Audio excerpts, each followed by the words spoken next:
ලෝක රූ රැජින තරඟයට තව තියෙන්නේ හොරා කීපයයි. ඉතින් මේ වෙලාවේ රටේ හැම කෙනෙක්ම ඉන්නේ ඇඟිලි ගැනගෙන. ඒ නම අනුදි ගුණසේකර.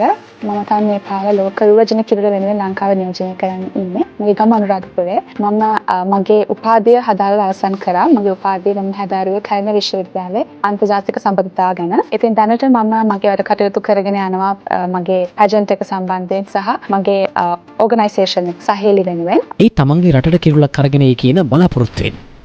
කවදාවත් නැති තරම් මේ පාර ලංකාවේ අපි ඉන්නෙත් ඒ ගැන වෙනදාට වඩා වැඩි බලාපොරොත්තුවක් තියාගෙන. මොකද මේ පාර ලංකාව නියෝජනය කරන අනුදි ගුණසේකර මේ වෙනකොටත් ඇගේ දක්ෂතා ඔප්පු කොල්ලා ඉවරයි. ඒ අතර ඇය මල්ටිමීඩියා චැලෙන්ජ් අධීරෙන් ආසියාවේ අනුශූරතාවය දිනා ගන්න සමත් වුණා. මේ ජයග්‍රහණයත් එක්ක ලෝක රූ රැජින තාන්තයකදී හෙඩ් ඇන්ඩ් හෙඩ් චැලෙන්ජ් සහ මල්ටිමීඩියා චැලෙන්ජ් යන සව් තුනෙන්ම පළමු 20 දෙනා අතරට තේරුණු පළමු ශ්‍රී ලාංකික රූ රැජින විදියට අනුදි ඉතිහාසයට එක්වෙනවා.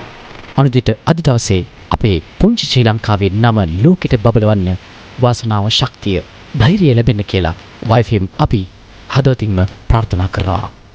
අනුදි ඔබට ජය.